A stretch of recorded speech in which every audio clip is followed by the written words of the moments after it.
open space, the final frontier. These are the explorations of scientists, sociologists, and AI technologists at Maynooth University. Our mission: to create autonomous drones, air traffic flight management, and seek out new solutions for our civilization. To boldly go where no drone has gone before. Experienced knowledge set free at our open days, November 23rd and 24th. Maynooth University. No bounds. Welcome into the Sportsmemo NFL Every Game on the Board podcast with our first guest up, Teddy Covers. Teddy, welcome into the podcast. Hey, Drew, how are you today? I'm doing good. We got, full board of NFL games here, and excited to talk to you. 66% NFL sides year to date, 58% NFL overall year to date. How's it feel? It feels okay. I didn't win last week, though. I'm 66% with sides and 58% overall, which tells you what my totals are, which is crap. But the sides have been real good all year, last week notwithstanding. But that being said, there's a handful of hours. This is not a deep card for me this week, but there are a handful of opportunities I think are pretty good.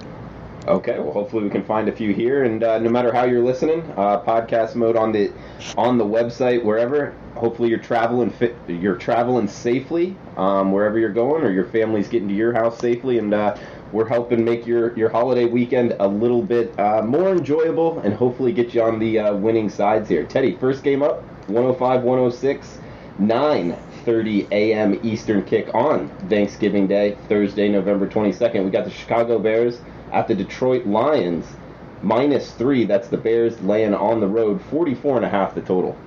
Yeah, there's certainly a lot of cases we can make against the Chicago Bears for this game. And it starts with this. Remember, they got flexed into that Sunday night game against Minnesota.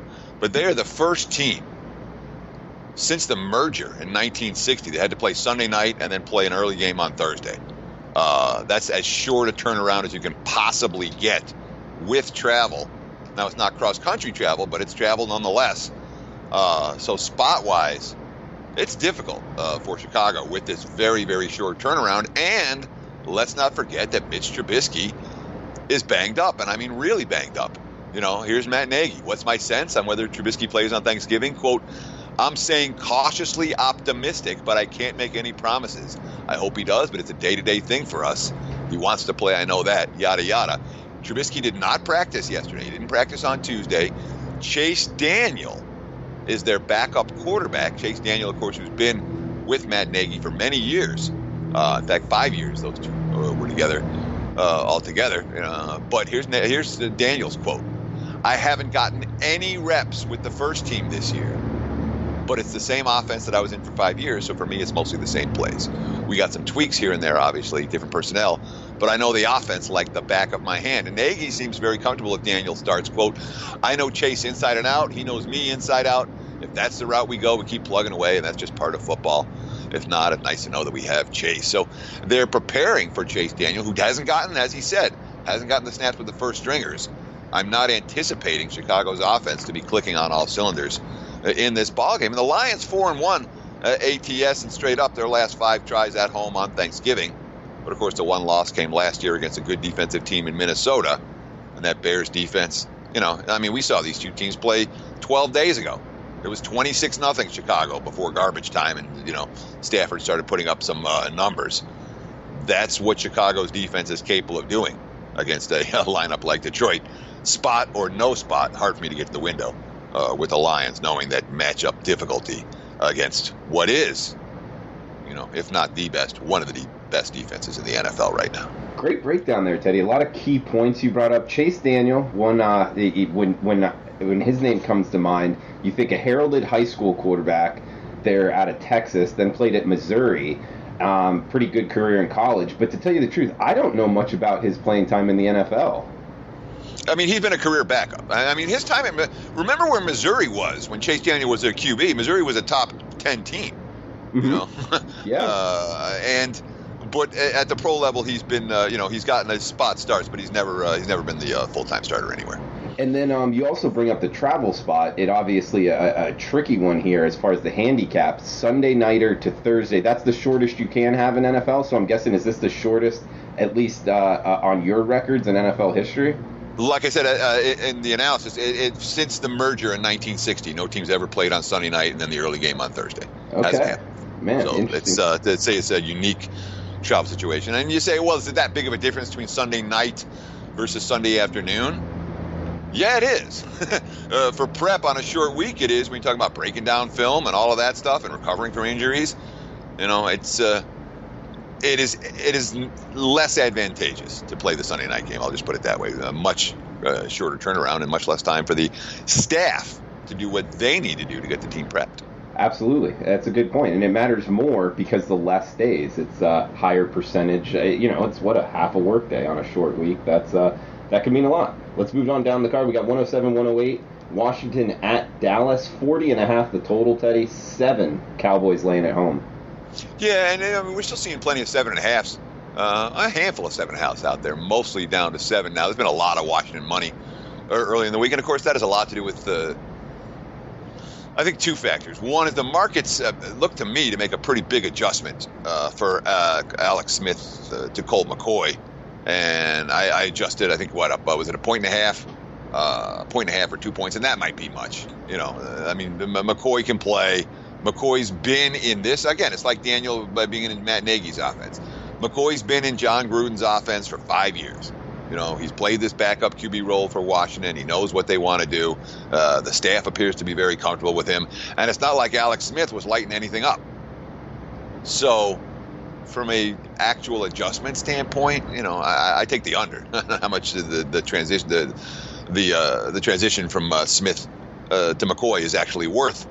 And the markets have said the same thing, obviously, with the money coming on Washington, even more money coming today. There were 7.5s available earlier this morning. But, of course, Washington has a travel spot. It's not as bad. All these road teams are going to be traveling for Thursday night games. And, we've seen all year the road teams have had a difficult time. We know that the Redskins, even with McCoy, have issues on the offensive line. Dallas' strength is on that defensive front. If Dallas blows up the line of scrimmage here, the Redskins are going to have a hard time competing. But, home chalk has not been Jason Garrett's role. To put it mildly, home chalk in division, the guy's, about a 30% ATS proposition. They've won 1 game all year by more than a touchdown. And when you read the quotes out of the Redskins locker room, I know they lost last week. Last second field goal. They lost their quarterback. They seem fairly confident. Sometimes you read between the lines on that, but the hunger and the focus to bounce back off that loss appeared to be there. They weren't like, oh, no, we got to go to Dallas on Thursday. They're like, to a man, yeah, we're excited about going to Dallas on Thursday. But, from a matchup standpoint, it's not just the offensive line for the Redskins. The running back injuries, or wide receiver injuries, and injuries on the defensive side of the football. They are a very, very banged-up football team. And, of course, the Cowboys coming off their 2 best games of the year back-to-back the last 2 weeks. You can understand why the markets priced Dallas as high as they did. You can understand why the money's coming the Redskins to drive this line back down to 7. So, interesting game. I do have a play up for this one up at sportsmemo.com right now. Teddy, the Thanksgiving night game, NFC South rivalry matchup, the Atlanta Falcons at the New Orleans Saints. 60 the total, with the Saints laying 13 in the Big Easy. Yeah, and this is officially the jump the shark point spread on New Orleans. New Orleans is now it's 9 straight wins, 8 straight covers. Is that what it is? Or 8 straight wins, 7 straight covers. The bottom line is the Saints bandwagon's as big as it gets right now. The betting bandwagon is enormous, and everyone you talk to in Vegas says, oh, yeah, I learned my lesson. I'm not betting against the Saints anymore. I'm not giving up on betting. Yeah, so you're having to pay a tax now. Sure, and a real tax. The last time, and the Saints have been good, the Falcons have been good. I don't think, they're not that different than they were this year. Last time that the Saints beat Atlanta by 2 touchdowns or more was 2011. The last dozen meetings have all been competitive, and without New Orleans winning by margin. And now that everyone, there was a lot of activity against the Saints last week, and everyone got, that game was over in the first quarter. New Orleans betting bandwagon has gotten too big, and this spread is, probably a little bit too high. The Saints are being priced now 3.5, even 4 points higher than the number 2 team in the NFL, whether it's KC or LA or New England or Pittsburgh, wherever you want to put it. That's how high the Saints are being priced at this stage of the game. And Atlanta's talking the talk, They're saying we got must win. We haven't quit. All of that. I mean, on and on down the line. I got all these quotes. Coming off the last second loss. Cornerback Robert Alford. At the end of the day, it's going to push you. With the guys in this room, it's going to push us to greater things. Grady Jarrett. Whether it's easier or harder, it doesn't matter. We have to go back to work. We got to play on Thursday. Matt Ryan. I think the opponent we're going against, the stage it's on, makes it pretty easy to be able to turn around quickly and put this one behind us. I mean, the talk for Atlanta is we're coming to play. This is our last chance. Our season's on the line. And, of course, the back door, in theory, would be open with Matt Ryan and the offense against the Saints defense. But Atlanta, 1 touchdown and 6 red zone tries over the last 2 weeks. Sark settling for field goals is not going to get the job done in this point spread range. Teddy, moving on to the Sunday slate, we got Jacksonville at Buffalo. Looks like the Jags laying 3 on the road, 37 the total. All right, you're going to have to explain to me what Jacksonville's doing laying a field goal in this ball game. Well, it's -3 plus juice as well. Yeah, I mean, there have been 3.5s out there. And look, okay, this losing streak for the Jags, where it's KC, Dallas, Houston, Philly, Indy, Pittsburgh. All those teams are better than Buffalo, no question. And there's really good teams in that mix. And again, KC's a really good team, and Houston hasn't lost since the opener. And Indy's playing their best ball, and Pittsburgh is certainly the 7-2-1 squad. I mean, yeah, and it's the Bills squad that's certainly a step down in class for the Jaguars. But I mean, the offense has gotten 14, 7, 7, 18. They did get 26 against Indy and 16 against Pittsburgh. Last week they had 18 different chances to ice that game, and the offense just couldn't move the football. Buffalo can play D. Buffalo's coming off a bye. Josh Allen is healthy and expected to start for the Bills in this ball game. I'm a little bit surprised of how the Jags line is held as high as it is, even though we have, as you mentioned, down to 3 in most locations now. The Jacksonville and Buffalo. And the weather forecast. Certainly the Jags not a team that's built that we think about winning in these type of situations. But temperature for the weekend in Buffalo supposed to be reasonable in the 40s. We're not talking about a particularly nasty day for late November in upstate New York. Guys, remember the coupon code SHOOTOUT at checkout for half off 7-day all access with handicapper of your choice. Teddy covers obviously a great choice, knows his NFL along, and with that you get college football, NBA as well. That coupon code is SHOOTOUT. Teddy, moving down the line here, 253-254. Oakland at Baltimore, 43 the total, with the Ravens laying 10.5. Seeing some 11s, also seeing a 12 with juice. You know how 5 dimes does that, so kind of a dead number here, 10.5, 11. Yeah, and again, we still don't know what the status is at the quarterback position for Baltimore for this week. It could be Lamar Jackson. It could be Joe Flacco. I'm surprised the line is posted. But again, they're right now pricing the 2 quarterbacks fairly comparably, even though Jackson was much better as a runner last week than as a passer. But in theory, you're supposed to be able to line up, hand the ball off, and beat Oakland by 5 touchdowns. Because the Raiders can't stop the run. And, of course, only Oakland can screw up tanking. It's not hard to tank. All you have to do is lose at the end of games instead of win. Look for San Francisco and not blitzing on Eli Manning as a prime opportunity or example of how you do that. Well, Oakland blitzed, and Oakland marched down the field for the game-winning field goal. They put their own number 1 pick in the upcoming draft in jeopardy. But off a win, now they got to travel east for the early start game. And they are a weak defensive squad, and Baltimore is not. So, do you trust the Ravens laying this type of price? When the Ravens have been winning this year, they've actually won a bunch of games by margin. The Bills, the Broncos, Steelers, Titans. So it's not an unreasonable point spread to lay, given the situation, although it does look a little bit high given Baltimore's current offensive capabilities, which is meh at best. They haven't scored more than 24. The 24 they got last week is the most they have in since September. Teddy, we got San Francisco making the cross-country trip to Tampa Bay. 54.5 the total, with the Bucs laying 3 with juice or 3.5 in the marketplace. Yeah, I mean the Bucks can't lay. I don't think the Bucks can lay. But we've seen enough defense or lack thereof from Tampa to know that A, nobody's safe. B, I mean it's a lost season already. It's a spent season. They're not a team I have any interest in laying points with. I really don't. And from a defensive standpoint, Tampa, is as ugly as I guess Cincinnati's just as bad. But you look at their numbers, giving up 6.5 yards per play on the season, 4.5 yards per carry. Opposing QBs have a QB rating of 124.9.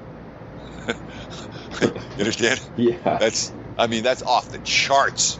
That's like better than any QB in NFL history, and they've done it against Tampa every week this year. And of course, from a turnover standpoint, the Bucks dead last in the NFL. So all that says, all right, well, let's see. They've just been on the turnovers and all this. They can score points. I don't trust the mentality for Tampa. And I know, look, their last home game, they got 500 yards against the Redskins and lost by 2 touchdowns. I mean, that's the 2018 Tampa Bay Bucks. The problem, of course, as I just talked about, is that San Fran can be expected to execute a tanking game plan effectively. They're going with Nick Mullins, coming off a bye. Everything is there's a lot of positives coming in San Fran right now. But they're in play for the number 1 overall pick again, even though they beat the snot out of the Raiders now. And that really worries me. And we saw that in the way they defended Eli Manning on Monday Night Football. And I worry in a tight game here, if San Fran just plays vanilla on defense, all right, we're going to get better, we're going to grow, and we're going to lose the game to save our draft pick. That definitely worries me on the 49ers. The side of the equation from a total standpoint, 54.5 for a 49er game? That's not how San Fran's built.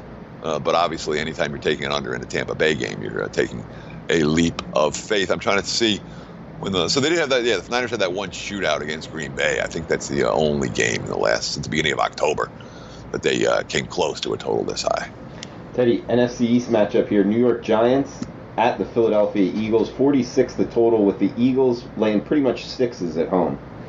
Yeah, so, and again, it sounds silly, but I'm going to say it anyway. Okay. If the Giants win out, they win this division.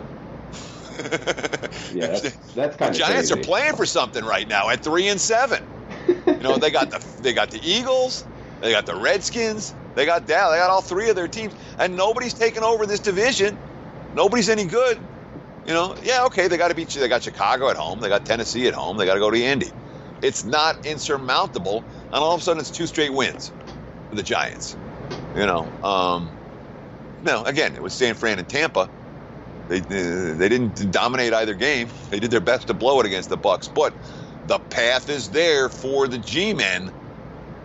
And certainly right now, when you talk about direction of these 2 teams, Philly played a bad game against Dallas at home with their season on the line, and then they went to New Orleans, and that game again, it was over in the first quarter. The Eagles did not have it. Now they're returning home. I don't know that anyone believes in Doug Peterson at this stage of the game. Their secondary's in shambles, and literally in shambles. And offensively, whatever they were a year ago, Carson Wentz isn't the same guy. The receiving core isn't there. Philly dominated the Giants, less than a month ago. I guess it was a little over a month ago. 34-13, and it wasn't that close. That game was over early on a Thursday night game. And in theory, the Eagles' defensive front's supposed to be able to maul the Giants' offensive front and force Eli Manning into mistakes. But Philadelphia's a hard team to trust right now. You win the Super Bowl last year, you're 4-6 this year, and everything's falling apart. It's supposed to be circle the wagons time, but so was last week and so was the week before for an Eagles team that I just do not trust in this point spread range.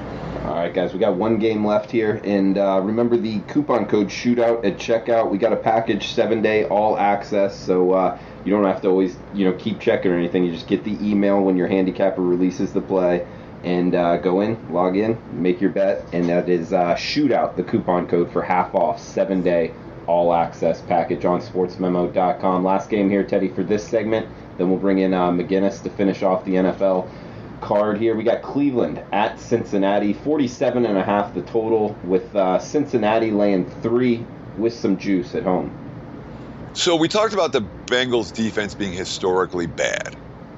Obviously they had the bad game against New Orleans, before they had the bad game against Tampa, before that the bad game against Kansas City, before that the bad game against Pittsburgh. And hey, they faced a bunch of good offenses during this span, and no question. But last week they did not face a great offense in Baltimore. They faced and they didn't have a lot of film on Jackson. That certainly bodes well, but it didn't bode well for them. And they covered the number. They rallied back and got inside the number. I'll give them credit for that, but it's a Bengals defense that is very difficult for me to lay points with, and that's putting it mildly. And of course, we're talking about a team that hasn't won a game by more than a field goal since beating Miami October 7th. They're not winning games. They're not winning games by margin. They're not a team that feels pretty good about themselves, and they're not a team with a defense that I'm comfortable laying anything with against anybody. 6.3 yards per play allowed, 5 yards per rush allowed. The opposing QB rating not quite as bad at 97.1. It's not what we're talking about with Tampa, but it has not been a good Cincinnati pass defense at any point this season. But again, they're pricing Cleveland in a range where they better win or come pretty darn close in order to cover the number. And there's a Browns team going into the bye fat and happy off a solid performance against Atlanta. Interim coach, bye week.